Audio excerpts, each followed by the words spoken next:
두 번째가 바로 이 너무 가슴 아픈 을사늑약이라는 겁니다. 이 을사늑약은 여러분들 다른 말로 이 2차 한일협약이라고도 합니다. 2차 한일협약이라고도 합니다. 이 2차 한일협약의 그 핵심은 뭐냐면요. 바로 이 외교권을 강탈했다라는 거. 이게 이제 핵심이 되겠죠.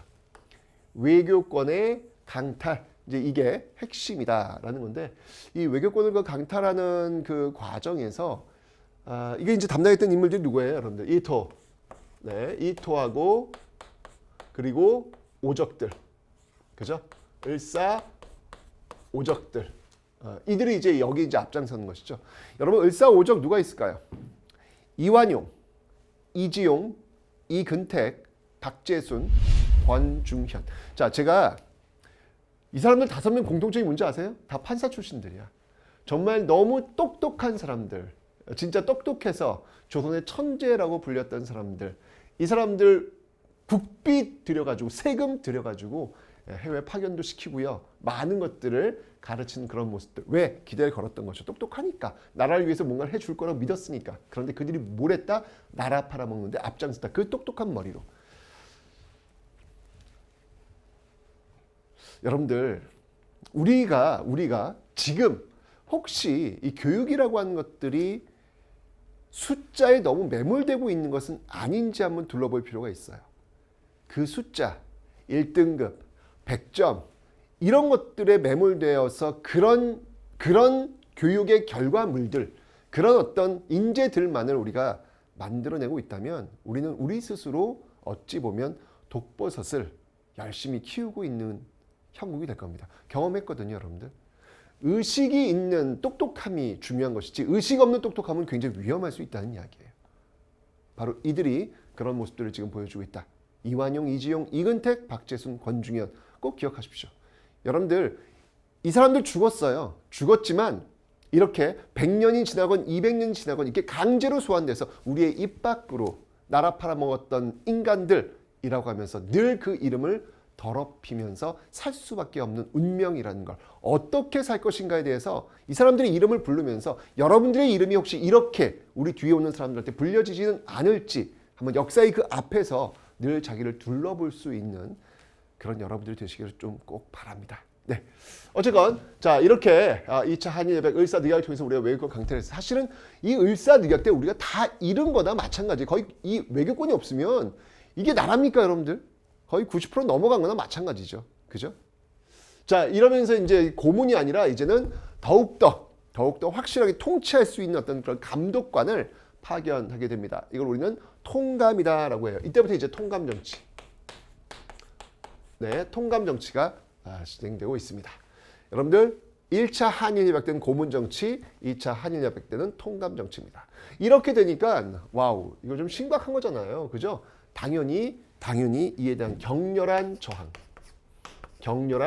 저항이 있습니다. 자, 어떤 저항들이 있는지 한번 볼게요. 먼저 고종입니다. 자, 이 고종은요, 저 을사늑약에 사인하지 않아요. 네, 그러면서 이것은 무효다라고 해가지고 이 헤이그, 당시 그 네덜란드 헤이그에서 만국 평화회의가 열리고 있었거든요. 이 헤이그에 특사를 파견해서 열강들한테 이것은 무효다라는 것을 알리는 거예요. 이게 이제 이준, 이상설, 이위종, 자, 이런 인물들이 특사로 파견되고 있습니다. 자, 이런 어떤 그 정황을 보이고 있고요. 그리고 이렇게 나라가 망하는데, 나라가 망한 건 마찬가지잖아요. 누구 하나 비분관계하는 모습들을 보여주지 않는다면 그것은 이 땅에 녹을 먹으면서 살아왔던 선비의 자세가 아니다 라고 해서 자결했던 사람들이 또 많이 있어요. 그 대표적인 인물이 누구냐면 바로 민영환. 네, 이 민영환이 또 이 자결을 통해 가지고 그 저항의 어떤 그 모습들을 보여주고 있고요. 그리고 이름 없는 민초들, 그들이 일어나서 있을 수 없다라고 해서 들고 일어났던 의병이 있습니다. 을사늑약에 저항했던 의병이라고 해서 우리는 이들을 을사의병이다. 을사의병이다. 라고 이야기합니다. 이 을사의병의 대표적인 인물들이 있다면 뭐 최익현이라든지 이제 배울 거예요, 여러분들. 최익현이라든지 최초의 평민의병장 신돌섭, 같은 인물들이 있습니다. 다시 한번 제가 이건 정리를 해 드릴 겁니다. 그 다음에 이제 언론인들도요. 언론인들도 저항을 하는데요.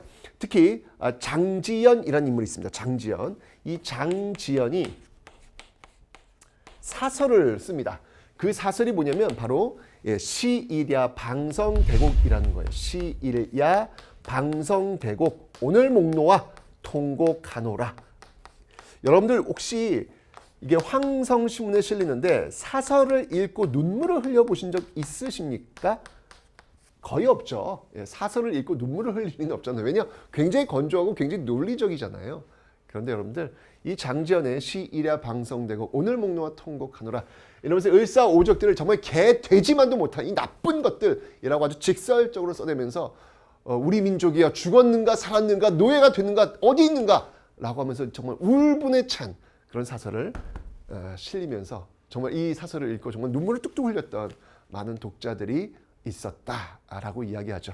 정말 우리나라 그 사설에 있어서 아주 획을 그었던 그 글이 바로 이 시일야 방성대곡이다라는 거 기억해 두시면 되는데 이 장지연이 이제 일제강점기로 들어가선 또 그의 행적에 대해서 또 고민이 되는 지점들이 또 많이 보여져요. 이 부분은 좀 더 연구되고 좀 더 논쟁이 붙어야 될 부분이긴 하지만 어떤 모습으로 또 변해갈지 사람들은 이렇게 변해가는 것인지 어떤 것인지 한번 좀 계속 그 연구 성과를 한번 지켜봐야 되겠습니다.